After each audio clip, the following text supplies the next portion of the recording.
But here was one powerful point in the documentary that really resonated with me.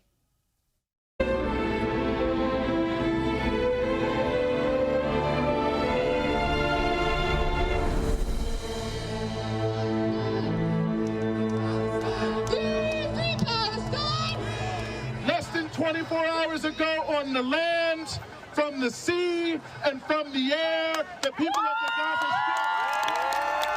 It was October 8th.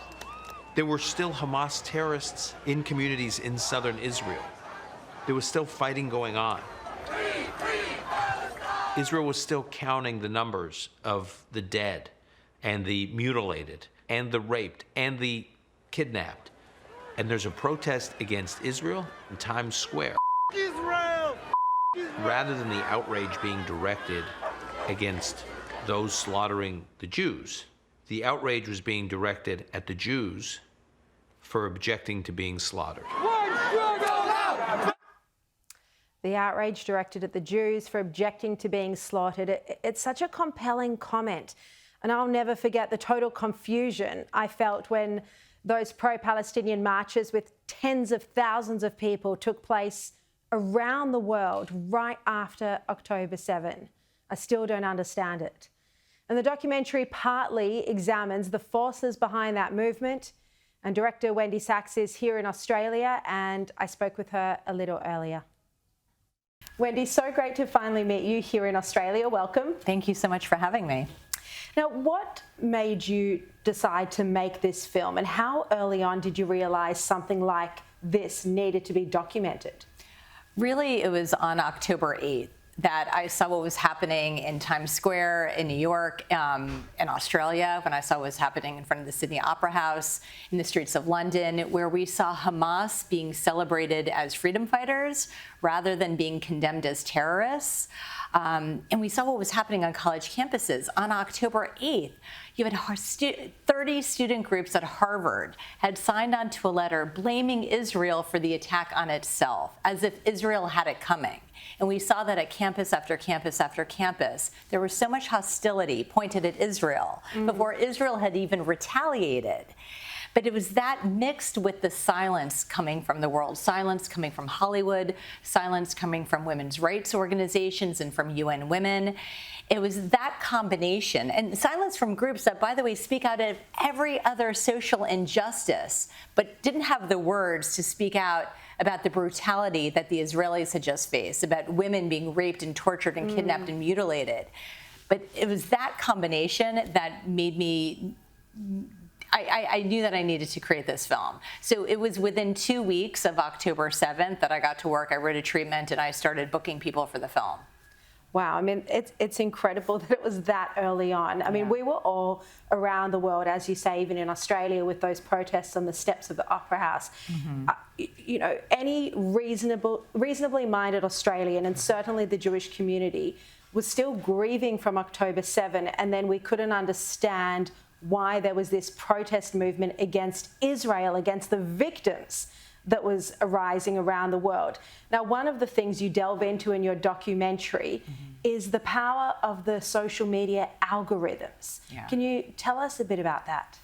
What we expose in the film is that these algorithms are being manipulated, and they're being manipulated by foreign actors in Iran and in Russia and China, that these are not authentic. There are bot farms that are controlling what people are seeing, what young people are seeing on TikTok. We show this sort of 54-to-1 ratio, 54 being the pro-Palestinian, pro-Hamas hashtags that are coming out versus the pro-Israel or anything that's sympathetic to Israel hashtags. And we can see that it really varies between TikTok and Instagram and the other platforms. So we know that it's not authentic. So just to explain that, when you say 54-to-1, you're saying for every one piece of pro-Israel, that's right. For every one hashtag that's pro-Israel, there are 54 times pro-Hamas, pro-Palestinian hashtags being sent out.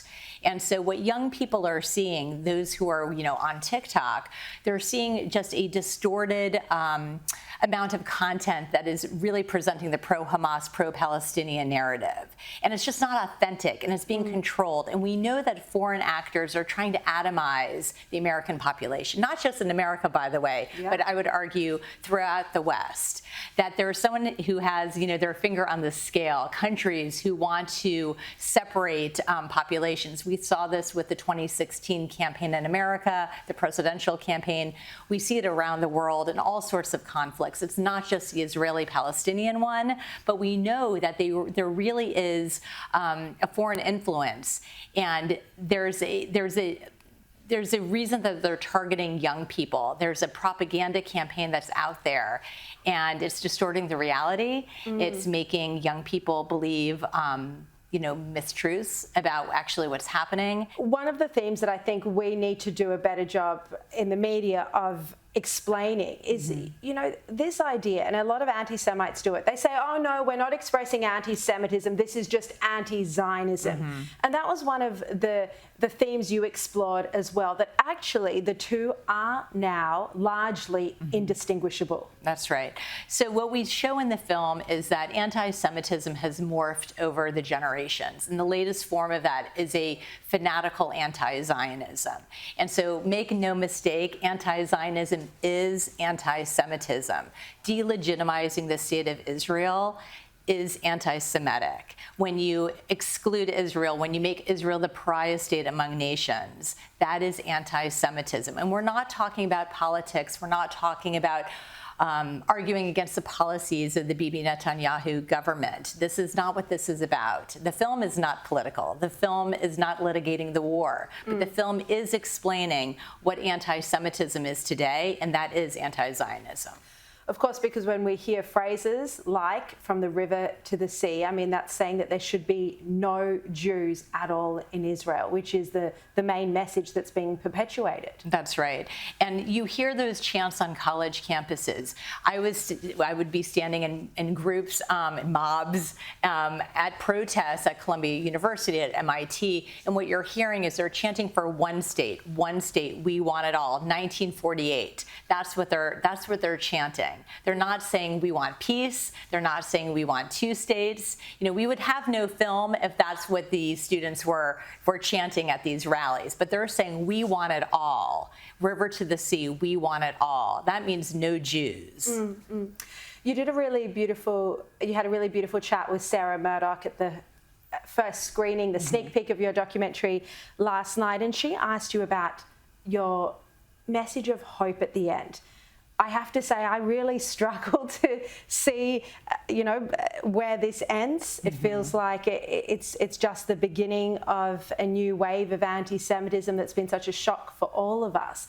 Why do you feel hopeful? Why is there any reason for any of us to feel hopeful? I know that it feels really dark and bleak and grim, and there's been a lot of anti-Semitism here in Australia, fire bombings of synagogues and daycare centers, graffiti, swastikas, all of it, kill the Jews. It can feel really dark. What gives me hope are the young people, and we highlight so many young people in the film, and these young people are extraordinary. They have such a strong sense of identity. They know who they are. They're speaking out. They're being vocal. They have a moral clarity and a courage about them. They give me hope. But we also end the film on allyship, because let's be clear, this is not just about the Jews or the state of Israel. In fact, I would argue it's not about that at all. It begins with the Jews, but it doesn't end with the Jews. We are talking about jihadism and extremism versus democracy in the West. That's the big issue here, and we need our allies. And we end the film on our allyship with the Black community and the Christian community and the evangelical community and all the indigenous community, all of the various communities. We can't fight this alone. And I know, and I am optimistic, and I am hopeful that outside of the Jewish community, we have allies who want to also fight down this hate, because they know that it's not just about the Jews. It's about something much bigger. It's about all of us. Exactly. It's about the values on which our Western democracy, our civilization is built on. Wendy, I have to congratulate you on such a powerful film, so confronting to watch, but every moment of it was truly gripping. Thank you for being here. Thank you so much for having me.